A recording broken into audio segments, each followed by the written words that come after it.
Yeah, Jack, I asked Zach about that Leo role, and I'm sure you'll probably tell me something similar. Have you watched any film on that at all? Any thoughts on that hybrid role at all? No, we really haven't discussed or talked much about that role yet, so can't really give you guys anything on that just yet. So are you familiar? Have you watched past film of Oklahoma State guys? Yeah, we definitely watch a lot of their past film, and for a lot of different reasons, and but we really haven't talked much about that position yet. So.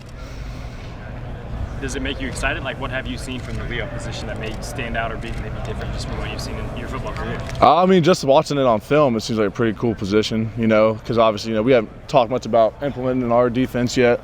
But, yeah, it looks like, it's a cool position. Oklahoma State had a pretty good guy playing it. He was a pretty good player, pretty athletic guy. So, it's an intriguing position. But then again, we still haven't really, put much into it yet. What have those early conversations with Jim Knowles been like since he is new to Ohio State and the ACC? What impressions do you have? He definitely seems like a really smart guy. He definitely knows his football, and we all really respect him. And he wants us to play real fast and not be out there thinking this year.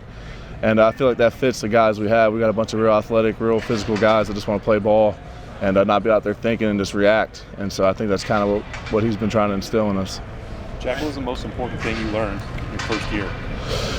The most important thing I learned the first year is probably just stay consistent. Kind of the first year kind of goes like this a lot, but then once you find it, it clicks. I think for me, it kind of clicked halfway through the season.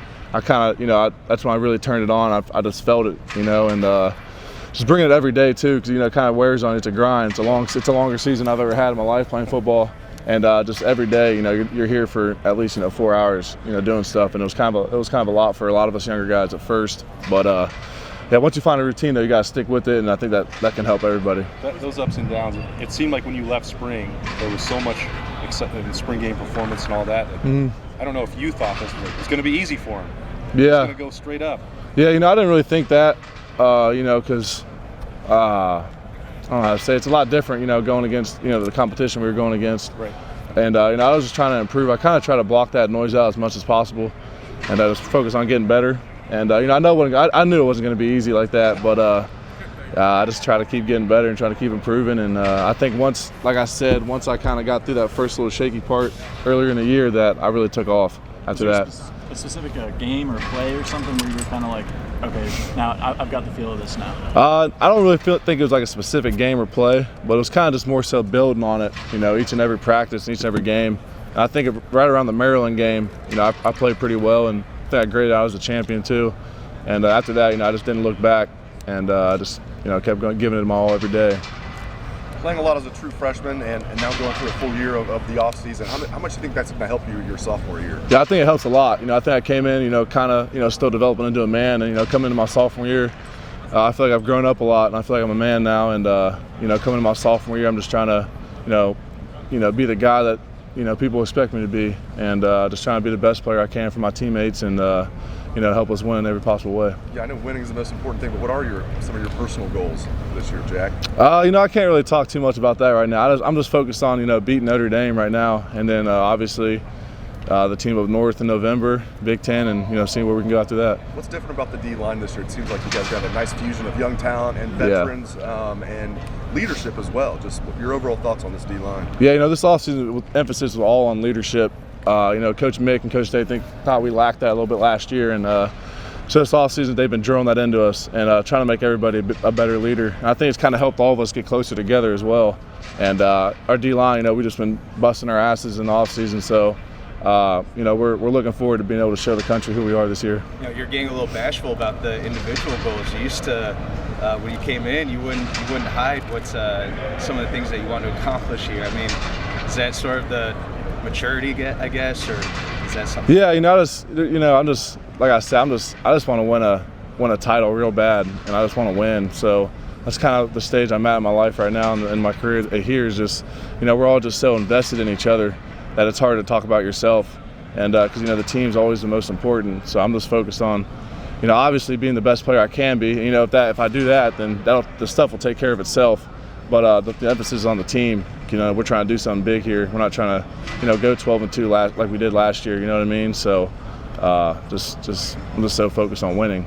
Zach just kind of talked about the silver bullet mantra, and how maybe it wasn't always there last year, and trying to bring that back. Do you guys talk about that with this kind of revamped defense? Oh yeah, we talk about that every day, and we had a couple past players come and talk to us about it too, and being a silver bullet, you can't take it for granted. I think last year maybe, we kind of just expected things to happen because it did earlier, years previously. We just expected to win. And I think kind of we got complacent a little bit, and that's why, we slipped up a few times here and there and almost slipped up in the Rose Bowl again. So, I think this year we're just taking everything more seriously and really trying to lock in every little detail. Which former players came and talked to you guys about that? I honestly can't remember, but there's a video we watched, and there was a bunch of them talking, like a bunch of them from way back when it first started too. I can't really remember all their names, but there's a lot of good players on there.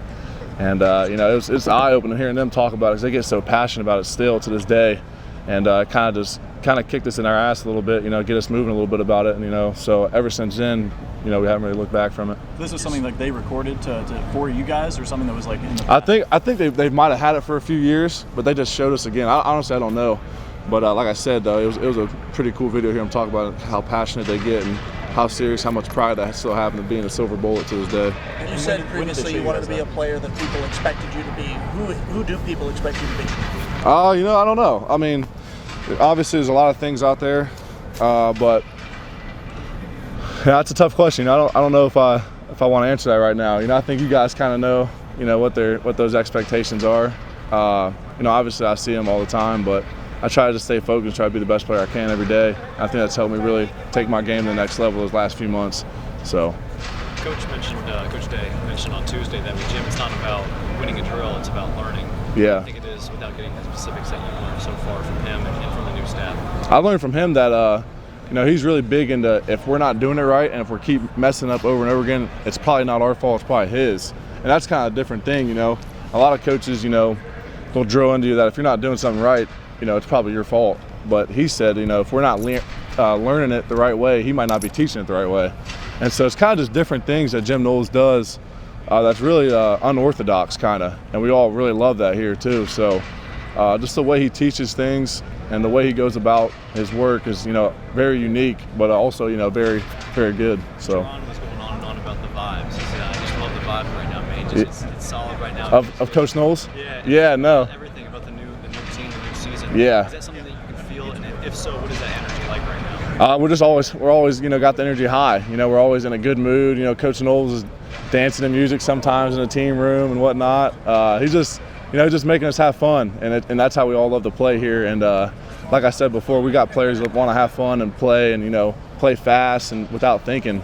And I think that's kind of what he's trying to instill in us. And so it's been a lot of fun so far. When we talk to him, he kind of comes across like a mad scientist and pretty cool though. Like he's definitely, that's exactly who he is. He's a mad scientist when it comes to X and O's, but he's a really cool guy as well. He's really funny. He's a funny dude, but he's kind of got one of those dry sense of humors almost. But we all love him, and he's a great guy. So. How does the mad scientist part, how does it show itself? I mean, give us an example of what you're talking about. You guys kind of I saw a video of when he stood up and started showing you guys the tackle he was talking about. You guys all saw that, yeah. Obviously, and he kind of just does that stuff a lot. He'll be explaining the defense and he'll get up and get real into it, and it's just kind of funny sometimes. But no, I mean, it just shows you how much he loves his craft, and how much he really how much he thinks about it. That goes into it. What's your honest opinion of Tyreek Williams and Mike Hall? Tyreek Williams and Mike Hall.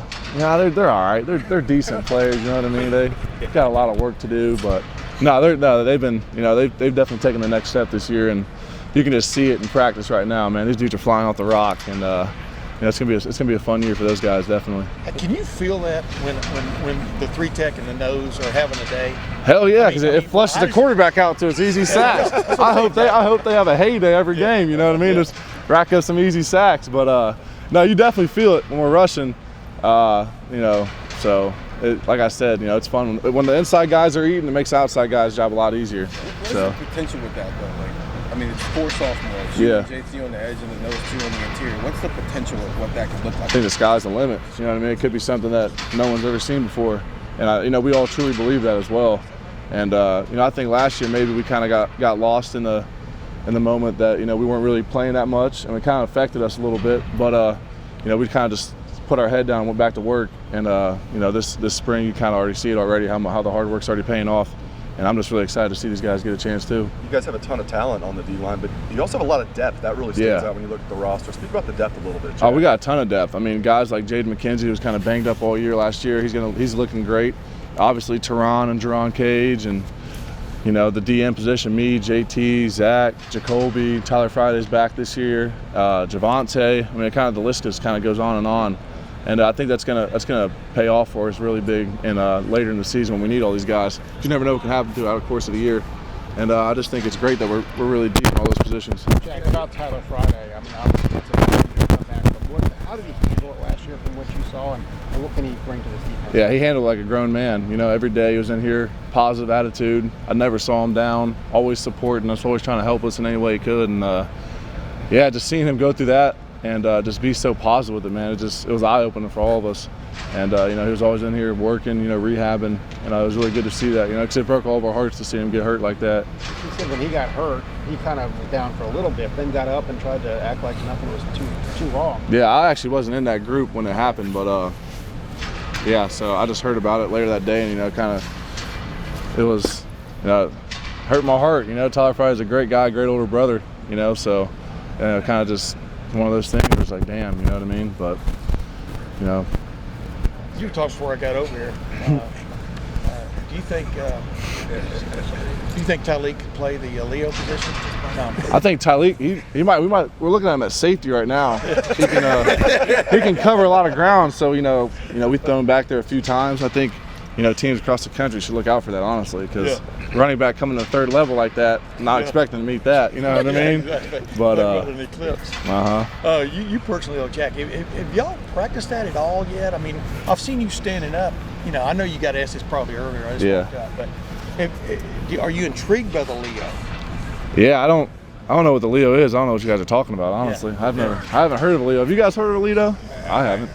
Y'all need to read more. I know we do. We probably do, but no, I mean, we haven't done much with it yet. So I honestly can't really give you. We've just seen a few drills. Yeah. You and Mitchell Melton are standing up, for example. You know. Yeah, I just can't really give you too much on that right now, but so that's really all I can give you. How's that truck going for you? Truck's extremely nice, real nice. Nice having all that room in it. Hypothetically, wouldn't the Jack be a better name for it? Potentially. I don't know. It depends. I think the Jack would be a cool name for it, but I don't know. Then again, like I said, we just haven't talked about it that much. You know what I mean? So. Hey, have you noticed that under the Knowles regime, for want of another term, how has Coach Johnson? Has anything changed about the way he's teaching, et cetera? I mean, no, not really too much. You know what I mean? I wouldn't say too much. Just kind of just teaching us the defense, you know what I mean, more so than changing a lot of stuff. Because we saw Chase standing up, you know, a few years ago. Yeah. I mean, go ahead, though. Yeah. I mean, just, you know, he's just trying to teach us the techniques that, you know, Coach Knowles wants us to play. But it really, honestly, hadn't changed too much, to be honest with you. So we're still doing the same techniques, and, you know, Coach Johnson's, you know, still Coach Johnson. So. From your standpoint, I mean, you obviously had flash last year. When you look back at your freshman year, what do you think, and how much of a jump can you take this year? I think I can take a huge jump this year. I'm planning on it, and you know, I just think last year I was just kind of a little inconsistent early in the year, and I kind of let it affect my play a little bit. And like I said, I feel like halfway through the year I kind of turned it on pretty well, and started progressing at a high level. And I'm just looking forward to this year to, you know, get a chance to go out there and show it. Coach Johnson described you at one point last year as being a finesse player. And when I asked you about it, you didn't really take offense. Yeah, no, I mean, I didn't take offense to it, you know, because I know what he means. He means, you know, I'm more of a pass rusher that uses my hands a lot instead of just bull rushing. And but I'm trying to, you know, been trying to instill my game a little more of a long arm and, you know, some more power moves and stuff like that. Put some more size on if you guys can't see. So I'm trying to be able to do both. How much bigger are you? I'm a lot bigger. I came in at like 230 last year in the spring though, and now I'm weighing about like 265. Is that where you want to stay pretty much? Is this your goal weight, 265? Yeah, you know, I don't really think I need to get any bigger until maybe in the season I might try to put another 5 on or something like that, but I feel good right now at the weight I am. So if he describes you as a finesse player this year, will you take offense? No, I don't think he's going to describe me as that this year, but no, I know he didn't mean it like that. You know what I mean? He wasn't trying to say I was a soft player or anything, obviously, but no. So I didn't take offense to it. Jack. So Last year, the inside guys had more sacks than the outside. What do you think is going to happen this year? I think it's going to be a big change. I think you got a couple freebies up the middle. Left unblocked, a couple freebies. Mike, you can't talk shit. You don't have a sack yet, so I don't want to hear from you. We can put a little friendly wager on it, Tyleek. What do you want to do? Huh? No money. Just something funny we have to do. Let's have to do something. Hey, sprint, extra sprint. I'll text you. I see you at the end of the season. All right. That's on the record, by the way. Yeah. I mean, seriously, More wagers. Tyleek early in the year last year running sprints was not his big deal. You know what I mean? Yeah. How much have you just seen change about him? Just I mean, his like when he came in, he was kind of sloppier, kind of soft looking. But, this year, I mean, he looked good at 315. It's kind of crazy to see his body change. And you kind of can start seeing it, day in and day out with him because he was so big at one point. And I mean, he's freaky fast now. I mean, his 10 yards is ridiculous. He's got a real good first step. You guys obviously seen it on the field. He's real twitchy. So just seeing him change his body was great. He feels better. He's moving better. So it's good to see him like that. A guy like you, though, you watch the national championship game last year. You watch the Super Bowl. Yeah. It reinforced, I think, in a lot of people's minds. Don't sleep on defensive lines, right? Right. Yeah. No. How Exactly. important they are. Have y'all talked about that too? I mean, I don't. Because last year there were times when y'all weren't dominant. Right. No, there definitely was, and I think we're starting to fit. We already fixed that now, and I think. Why do you know that? I think because we can see it in practice. That today, we had a really good day, and I think kind of starting towards the end of the Rose Bowl too, you kind of started seeing quarterbacks, not being able to step up in the pocket like you're used to seeing Ohio State defensive lines do. Because obviously when you got a great defensive line, it's hard for a quarterback to get the ball out right. And we're working towards being one of those defensive lines all season, every snap this year. So I think you guys will see that. And Coach Day talked about that at halftime. It's like a switch went on for you guys. Yeah. It's kind of it's funny. I was just talking to one of my old high school coaches about it. It was like team up north. It was kind of the same deal. We kind of got socked in the nose, and we didn't fight back. And then kind of in the Rose Bowl, you kind of could see it turn the other way. You know what I mean? And you saw what happened in the second half. I think they only scored like 10 points in the second half, and our offense obviously did what our offense usually does. And I mean, it was a completely different thing, and we saw it kind of switch, and we haven't looked back yet. And we're just going to keep trying to build on that. Hey, Jack, what's your relationship like with Tyler Friday? With Tyler Friday? Yeah. Tyler Friday, he's kind of like he's wise beyond his years. You know what I mean? So he's kind of like a bigger brother to all of us. Kind of checks in on us, sees how we're doing. And so, I mean, I love Tyler Friday. That's why I was sad to see him get hurt last year. And, I'm happy to see him back and almost, feeling good. So, me and Tyler Friday got a great relationship. Because it seems like you guys, I mean, whether it's with all the second-year players that have got a lot of experience or the guys that may have been hurt, the veterans and things like that, it seems like you guys have a lot more experience than you might be able to see based on the roster, based on the years. How does that kind of change the mentality or kind of the approach to this defensive line room, knowing how much experience you guys have in there? I think it's just kind of going to help us all out. Having those older guys and having us young guys who got experience now, it's going to help the guys that are coming in behind us, and it's only going to help us all get better. And I think that we're trying to instill that in all of us day in and day out, and just give it all we got every day, and kind of just come around as a real tight unit. I think that's what we've been trying to do as well. We're all trying to hang out and get to know each other on a deeper level, and I think it's kind of helping us on the field as well. Yeah, JT came in. Last question for Jack. Camp. Were you surprised at the success he was able to have given that, and what have you seen from him since then? Yeah, no, I wasn't really surprised. He came in, looking good physically, and he had a pretty good camp. So I wasn't surprised to see him doing as well as he did. And me and JT are real good buddies, and he's put the work in this off season, and because me and him work out together almost every day. And you kind of could see his body change too. He kind of lost a little bit of the baby fat he might have had, and looks more lean and moving well. So it's going to be exciting to see what me and him can do this year. Personalities are a little different, you two. Who, me and JT? Yeah. His personality is a little different than what he gives gives to the media. Yeah, no, JT's a funny guy, man. JT's a funny guy to be around, and JT's gonna have a great year this year. So. I just need to do all the talking. Who, me? Yeah. Hey, Jack, Noah was saying that you guys are really close. Just seeing what Noah went through this year, just what was that like for you, and how have you seen him maybe take a new perspective into this year? Yeah, I definitely hated to see Noah go through what he did, because I feel like he put in so much work, for the season last year. And then seeing him go through what he went through, it just kind of, it's just another thing like Tyler Friday. You just hate to see it. And, see him come back how he's been. It's been great to see him, back running and back working out. And I'm excited for Noah as well. So hopefully he has a great year too. Great, Jack. Thank you. All right, thank you guys. Have a good one.